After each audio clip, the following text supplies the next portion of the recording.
Hope you all are having a fabulous lunch and enjoying the goodies and just enjoying this beautiful day out here. I am actually currently in Spokane today, so I was gonna bring my YouTube bag to represent, of course, out here. We'll talk about that later. Anyways, I'm very happy to be here. This is like one of my favorite places to be, just because y'all are such a great audience, and I love the participation we get. So, like Sebastian is saying, feel free at any time if you have questions, put those in the chat, and we'll get to those afterwards. But today is all about you all, right? Today is all about managing finances during uncertain times. And if you haven't seen one of these before, my name's again Ruth Kaneko. I'm one of the financial educators with BECU. Been in the financial industry about 16 years now. I started when I was 10. I'm just kidding. You'll get that later. But get to do things like this. We get to bring free financial education to the communities that we serve. So very excited to be here.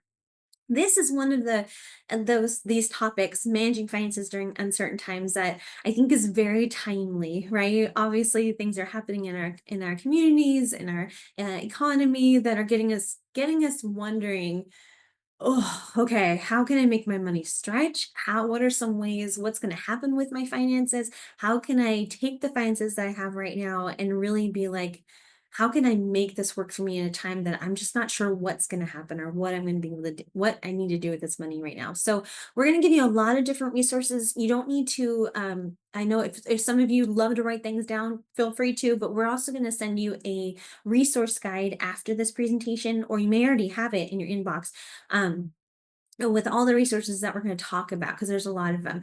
So yeah, so feel free to do that. And obviously this webinar is going to be recorded too, so you can go back to it as well for reference. But again, we'll go ahead and just kind of jump right in. So just like the title says, of course, in today's world right now, we are experiencing a lot of uncertainty, right? What do I do? What's happening? How do I make my money stretch? Do I, stop putting my emergency funds? Do I put less towards my debt? What do I do with my money right now if I don't know what's going to happen with it in like 5 years or a couple years or tomorrow?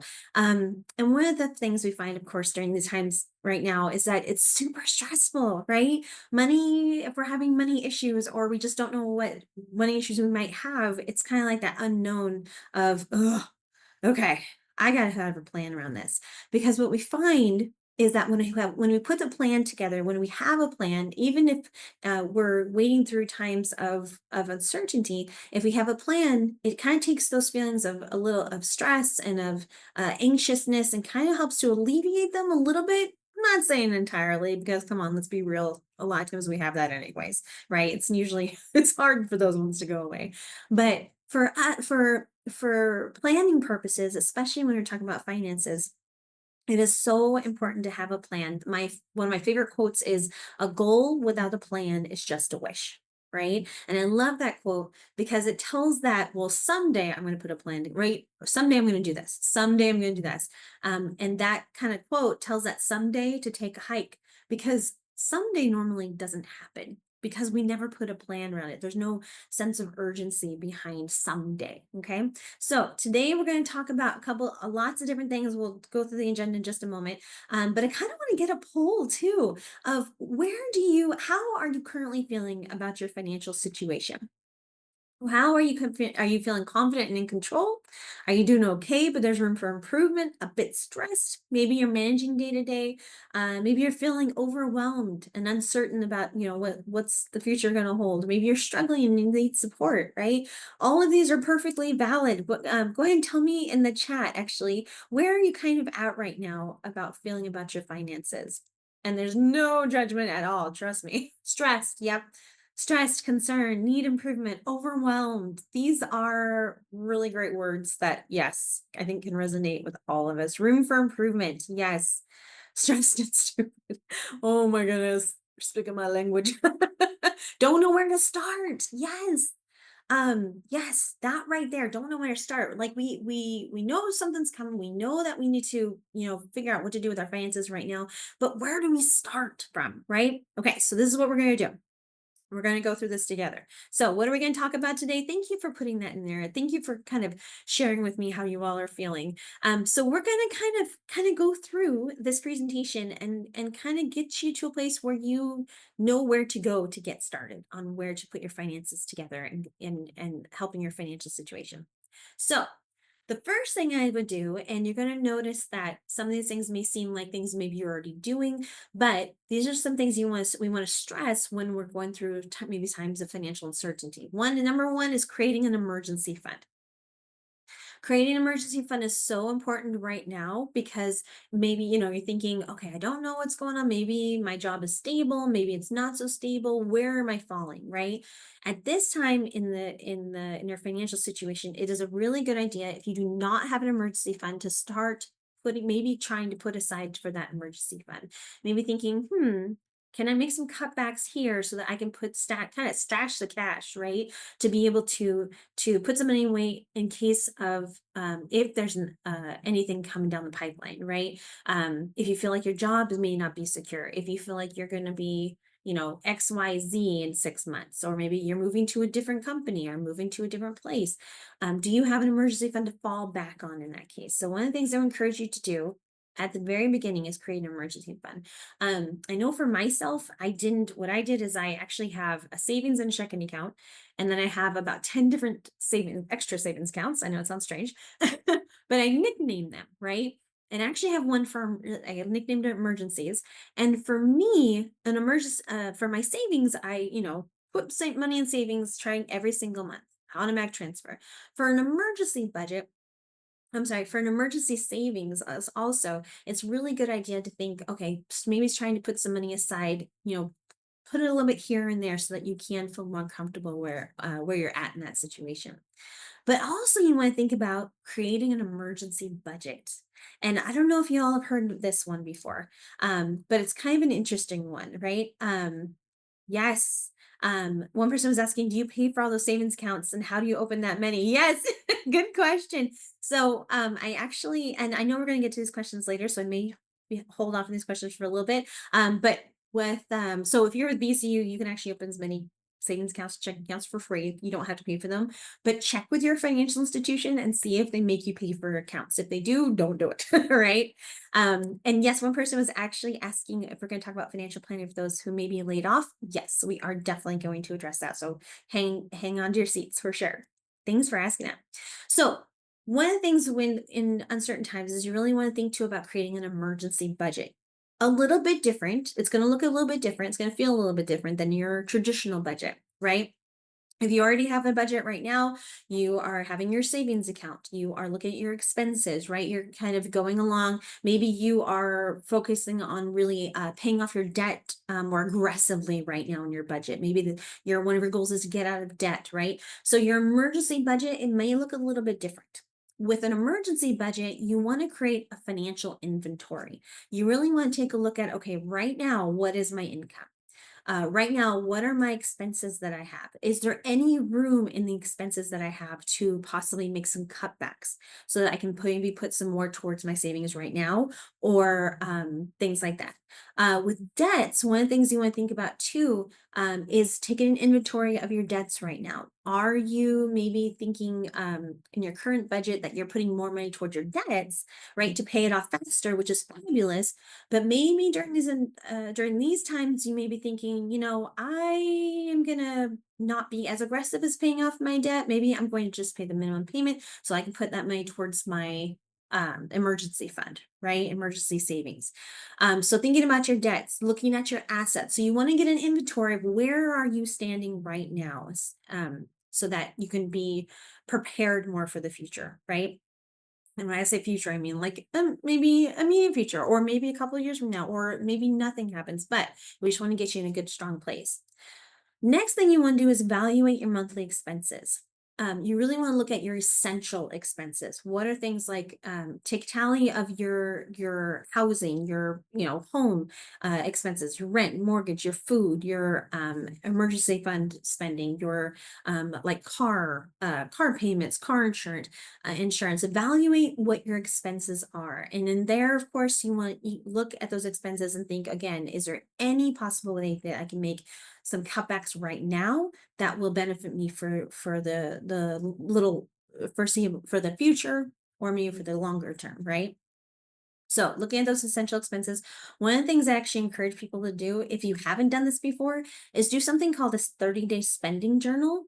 And for 30 days, you pretty much write down everything that you've spent your money on, right? If it's a can of pop, bag of chips, whatever it is, you write it down and you make sure that for 30 days, you go through those expenses. And after 30 days, you look at them and you're like, oh, okay, this is how much I spend on groceries. Is there any way I can cut a little bit of this out? Or this is how much I spend on entertainment. Do I need to do this, or is this maybe something I can cut back on to put some more money towards this area that I need to, right? So again, making some cutbacks is kind of the key right now, especially when if you're thinking about, are there going to be layoffs, things like that. When you're thinking about cutbacks, one of the things you want to think about really and focus on is eliminating non-essential bills, right? Like streaming services, subscriptions, all the usual suspects. Do I need to like extra activities that I do? Can I pause that right now and put that money towards the things that I need to feel secure, right? Maybe pausing financial goals might be a good one right now. I'm not saying like cross them out at all by any means, but if one of your goals is to maybe you're saving for a down payment on a home, right? Maybe you're saving for to buy a puppy. I don't know, but if whatever your financial goal is, maybe one of the cutbacks you want to think about is pausing that financial goal right now so you can focus on the essentials that you have to pay, that you have to take care of. And then you can always come back to them later, when you're right in that situation. You're like, okay, I'm not stressed about this, about the future now. We're good. Let's go back to these financial goals and really tackle them. Evaluating debt payments. So, like I was saying before, the number one goal for adults is typically to get out of debt, right? And if that's one of your goals, that's a fabulous goal, right? But maybe during these times, maybe it might look like something like, instead of putting a couple extra $300 towards my debt, I'm going to actually just pay the minimum payment so that I can take that extra money and put it towards the essential things that I need to buy, that I need to save for, right? So that might be an option there too. We have actually a lot of different things, modules, little apps that or 7 apps that we've created. It's called 7 apps to save you money. And this is actually a QR code. It's BECU's on BECU's YouTube page. Lots of great resources here, just kind of great little tidbits of information to check out. So check it out here. You can use your phone. I'll leave it up for just a second. And there's some great information on these. So highly recommend looking at those too. And there's lots of things like living paycheck to paycheck information, things like this on this one as well. And like I was saying, when you're looking at your expenses, when you're looking at ways to cut back, maybe pausing the, fast strategies you have for paying off your debt aggressively, maybe you're thinking, okay, I'm going to slow down on that a little bit, take that extra money that I would have and being able to put that towards in my emergency fund, right? So I can build that up. Still paying your debts, right, on time, not still paying your bills on time, building your credit that way, but also keeping that emergency fund going a little higher. Another thing to keep in mind also is maybe to update your resume. This is kind of one of those things that we tend to do in the moment, or someone will say, oh yeah, I really like what you're doing. I remember talking to you a while back. Hey, do you have a resume handy? And you're like, oh yeah, let me get back to you. Like, can I get that to you next week? Well, by that time, the person's probably moved on and found another candidate, right? So be prepared. Don't panic. Maybe just updating your resume might be a good idea right now. Try to get that. If that's the route you want to go, try to get that updated so that you can add all the great things that you've done, achievements throughout your career here, and you want to make sure that that's all up to date so that you can, when you go for maybe if you go for another interview, you have that already. Or if you know somebody is like, hey, I want to hire you, you can give them a resume. Hey, right there. So updating your resume, very important. All right. So, next poll question I have for you all is, do you know where to find support if you lost your job like right now or in a year from now? Do you know where to find support if you lost your job? Yes, you know exactly where to go. You have a general idea, but not totally. No, I wouldn't know where to start, or I don't even know where resources like that are, or where they're at. So go ahead and tell me in the chat. What do you think? If you were to if you were to lose your job, do you know where you can find support? Go ahead and tell me in the chat. Yeah, not totally sure, right? Oh, good. Some people are yes, absolutely. A lot of people are no. Okay, fantastic. I'm going to give you a couple different resources here too. So, if you were to lose your income, lose your job, what are some things, and where are some places that you can go to supplement things and things like that? Because really, it's all about managing change, right? It's all about managing transition when you're going from, maybe two incomes to one income household for a short period of time. Maybe going on unemployment, maybe that, transitioning out of your job into maybe a different field. Maybe you want to go back to school. So managing your finances during a transition. One of the things you want to understand is if you are laid off, one of the things that you would definitely want to get your hands on information wise is understanding your severance package if that is going to be an option for you, right? You want to understand things like what's the payment amount going to be? What's the payment structure? Is it a lump sum? Is it spaced out over a couple months? How much? What does it look like? What are some additional benefits that they be offering you in the severance package? Are there tax implications to getting the severance package? And what are the agreements as well, right? Are there any non-disclosure things that you want to look for? So one of the things with severance packages, you really want to look at it and say, is this what options do I have and which options should I take? Right. So reading the contract. There's that saying that says, what the big print giveth, the small print taketh away. Right. So important to read everything about those packages before you sign anything. Another thing that if in the event of a layoff, one good thing to remember to check out and look into is unemployment insurance. There's these couple different QR codes right here, and again, I'm going to send you a resource page with all of these things. So you don't have to write them down. But Washington State Employment Security Department, this is a good resource for unemployment insurance, and also there's a great fact sheet of information on this right here, and we're going to send you these links too. Another thing to keep in mind in the event of a layoff is going to be things like healthcare, right? You don't want your healthcare to lapse, especially if you have family members that depend on that, or you depend on your health insurance, right? In terms of I have a 1 year old. He's been had surgery 3 times, right? It's tummy surgery 3 times, and he's 1 years old. Not expecting that. Those are something that you just do not expect. And if we were to cut, if I was to cut my insurance, like, oh my gosh, that's a big deal. So one of the things to keep in mind in the event of job loss is to check out the Cobra. It's a for your employees health care that they should offer you for usually an extended period of time or for a short period of time after you are laid off. This is a good one to look into. If you need to get insurance on your own, Washington Health Plan Finder is a good one to look at as well. And then Medicaid, if you qualify for that, or Apple Health, as they call it, this is a good one to look into as well. If you're not in the state of Washington, though, I would say visit healthcare.gov. Those could be options for your state as well as overall here as well. So those are some options too. Another thing to take a look at, I know this is a lot of information, so don't worry. We're going to have a resource guide coming your way.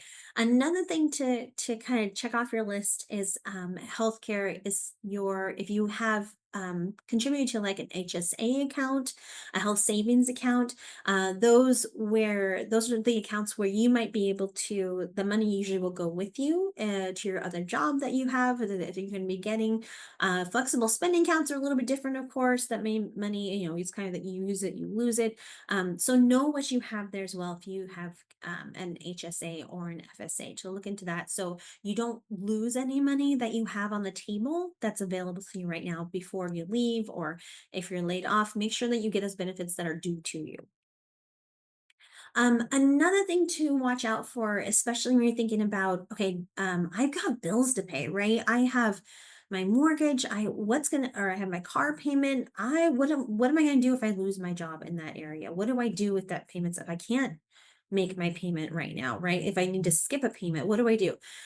So the one thing I always encourage people to do is stay in contact, because your car loan lender doesn't know that you just maybe lost your job 2 months ago. They don't know this. All they know is what they see on paper, that you're late 2 months payment, right? And then they start the process, right? And then it usually go from bad to worse. So what I would encourage you to do is, if something happens, if you're laid off, if you're transitioning from your job, call your creditors and see what they can do to assist you. Typically, places will have like customer assistance programs or member assistance programs. This is BECU's member assistance team that actually works with our members if they're going through hardships and things like that. So check out your financial institution and see what they can do to help you in that area. Maybe they can lessen payments. Maybe they can spread the payments out a little longer. So check that out. And again, keep in contact with your creditors. Biggest thing. Another one to keep in mind is things like community assistance. So if you find yourself in the position where you're like, I'm just not making it. I'm cutting back on everything. I have cut back on food, no entertainment, things like this. And you're at that point where you're like, okay, I just need some help short term for my basic necessities, right? There are a lot of different community assistance programs, like of course the Department of Health and Human Services, lots of services here. If you need energy assistance, like with your PSE bill, things like that, this is a great place to go here.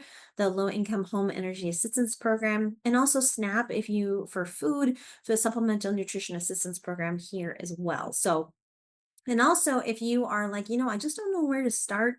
You can always visit 211.org for local community assistance organizations to get you kind of started of looking at their website. What are some things that I could take advantage of right now, right? And there's no shame in that at all, because we sometimes need a helping hand. Sometimes, we go through a transition in our lives, and it's okay to ask for help. That's what these community assistance programs are for. So they're there for you. Another thing that you may want to think about as well, kind of going with the job or the resume update, is maybe thinking about, is there any way I can make some side income? Maybe I was thinking about this one. Maybe I drive for DoorDash, right? Maybe that's it. But maybe like side incomes, like a side gig, doing something, freelance writing, something where bookkeeping. You drive for DoorDash, anything that would bring in a side income just to kind of help you along the way. That might be an option as well. Now, there is one thing I would definitely encourage you to think about is, if you are thinking, okay, I may be laid off. Is this something that might be, or if this is something that may happen in the future? Oh, it's okay. I can always borrow against my 401k. Or use that right now, or my IRA, right? One of the things I encourage you to do is be very careful with this one, because I think a lot of times we think, oh, I got all this money in my 401k. I can just pull some of it out and use it to keep me afloat. And it sounds good, right? And sometimes it is there in dire emergencies for you, but there are a lot of tax implications with that when you pull money out of your 401k. And it is actually better to keep that money in there until you retire, because again, lots of tax implications. I knew this a friend of mine that he actually took $10,000 of out of his 401k just because he wanted to. He thought, I have it, I'm going to use it. I need some extra money. He was slapped with, I don't cannot tell you how much in taxes. It was a huge portion of the amount that he actually took out is how much he owed. So be very careful if you're considering this. I would say try to think of other options, like exhaust any other options before you come to this back to this one. And then all that too is that you really want to practice something like self-care. And I know, I know. I got 3 kids, right? Under the age of 7. And self-care is not really one of those things you kind of do. Especially if you've got families, you've got things that you do. You are the caregiver maybe in the family, or you are so busy you can't even think of self-care. But think of self-care, or even think of just breathing. I think to me, it's just when I need self care, to me, literally, it's going outside and going like this. Okay, I can do this, right?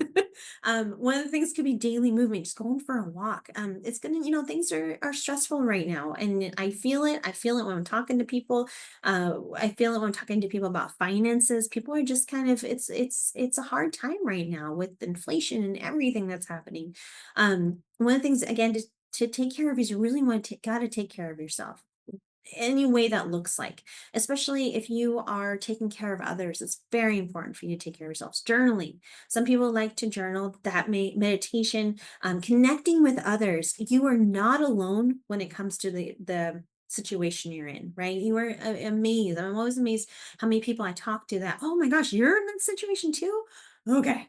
That's good. That's good. Let's kind of get this out and talk about this. But also creating a routine. If you experience a job loss, one of the things I find is that, and what we tend to do is we tend to like, okay, I lost my job. I'm gonna just relax, right?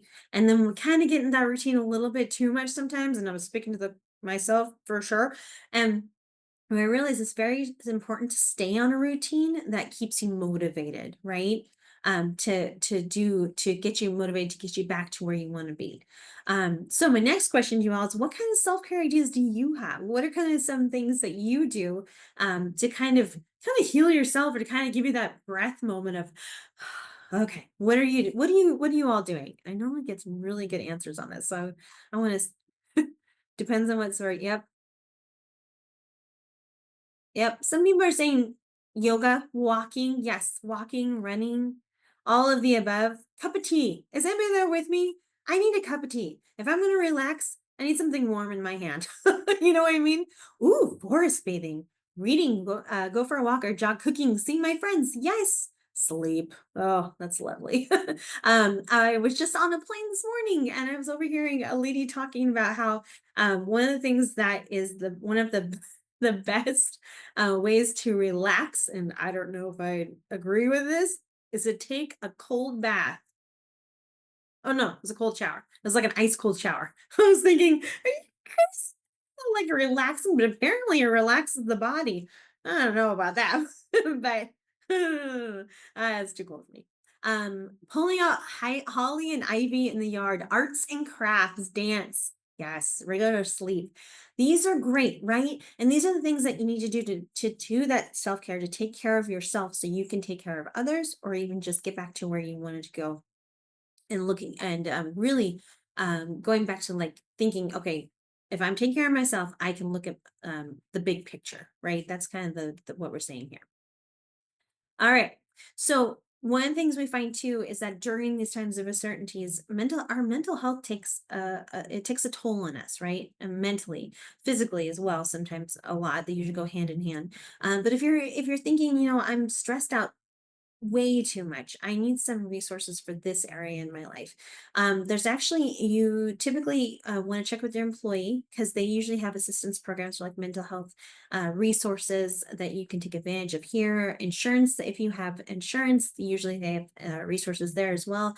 Community clinics and support groups that can work with, hey, I just lost my job. I have three kids. I don't know what to do. What can talking with somebody. I love how somebody said in the Q and or in the chat that getting together with friends is your self-care, right? Talking with each other, talking with people, that's soothing. That's helping me get through this time. Anything, what is it that helps you to get through these times of uncertainty? That's taking care of yourself. All right. So, like I was saying, there's lots of resources coming to your inbox. Again, you have it. The sheet we sent you, it's probably in your inbox now. Let me know if you already got it or if you see it there. And we can always resend it too, just in case, so you can get that too. Um, these right here, like I was saying, are tidbits of information. If you go to this QR code, it's going to pull up BCU's YouTube page. And my coworker actually, again, created these like different, like they're 3-minute little videos. Lots of wealthy, great information here, like things like payday routines, kickstart your saving, how to build a cash flow buffer. Great for financially uncertain times, right? So check them out. Highly encourage you to do that as well. And I think one of the links too that we're going to give you is one links to this as well. Another resource is that BSU has some fantastic information on our website about plethora of topics, financial topics. Yeah, just check them out. Check us out. There's lots of great stuff there. It's all free. Financial health checks. And if you are a BC member, you can actually take advantage of these. You can actually talk one-on-one with a financial health check specialist at BCU, and they'll help you kind of walk through things like looking at your budget. If it's an emergency budget, what kind of things do you want to tackle first? What kind of things can we look at? Looking at savings, looking at your debt, right? We have another company that we actually partnered with called Zogo, and we that is actually it's like a app-based fun way to learn about financial education, and you actually win gift cards as you learn about financial education, so it's pretty cool. We also have a lot of different seminars and webinars. We're doing lots of seminar webinars for UW right now. Of course, we're doing the series, which is great. But if you want to check out even more webinars, check out our website here too. We've got tons of them there. And also, we have something called Credit and Debt Counseling Service. So we actually partnered with an organization called Green Path. Excuse me. And GreenPath, it's a credit counseling service, and we actually pick up the tab for members to go to talk with them one on one over the phone. And they will actually walk you through things like looking at your credit report, looking at your debts. Okay, where are you at right now? In these times, where do you want to be? Maybe where can you make some cutbacks here?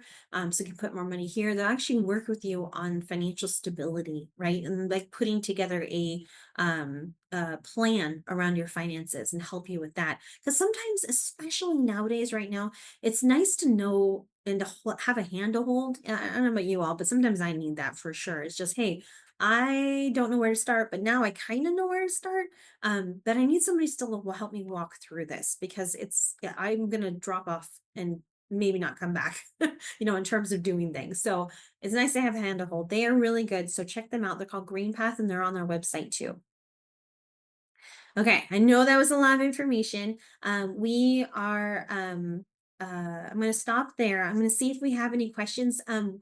Again, let me know if you didn't get that handout with the resources, and we can definitely send it your way.